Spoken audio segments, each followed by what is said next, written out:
يا سيدي، انا كنت، احنا عموما يعني في الحاجات اللي زي دي يا حازم احنا بنتكلم مع الناس ومع نفسنا على اهميه الصحبه الصالحه وبيئه الايمان.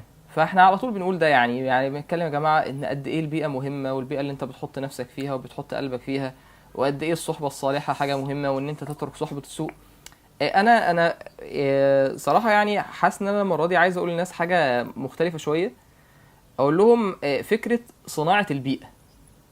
يعني مم. انت ليه ما تعملش لنفسك بيئة؟ يعني انا زي ما انت بتقول يا حازم، اهيئ لنفسي ده على قدر الطاقة، على قدر المستطاع. يعني مش هتتكلف حاجة انت مش تقدر تعملها. البيئة دي ممكن تكون مثلا ان مجموعة بنات يتفقوا مع بعض ان احنا يا جماعة هنتجمع مثلا في بيت واحدة صاحبتنا. هنعمل ايه؟ هنجيب معلمة، او مش هنجيب معلقة، هنعمل مقرأة.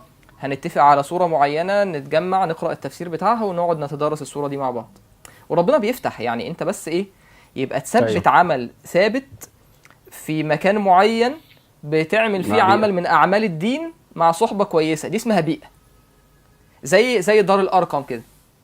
النبي عليه مم. الصلاة والسلام بيتجمع مع الصحابة، بيكلمهم في معاني الوحي القرآن والسنة، بيجتمعوا فالإيمان بيزيد.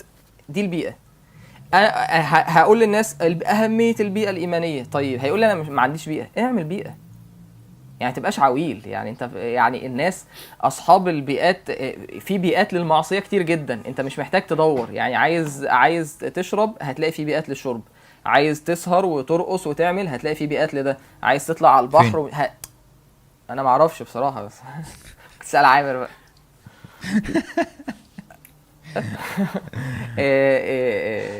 انا اقصد ان في بيئات للشيطان، في بيئات للمعصيه ثابته موجوده، واللي عايز هيلاقيها في مواقع اباحيه، الاف المواقع، ملايين المواقع. فانت ما تبقاش عاجز، يعني ما تبقاش عاجز ان انت تعمل نفسك بيئه ايمانك يزيد فيها. ومش لازم البيئه دي تكون عدد كبير من الناس، اعمل 3 4 اصحابك. انت اه، ده اقل حاجة.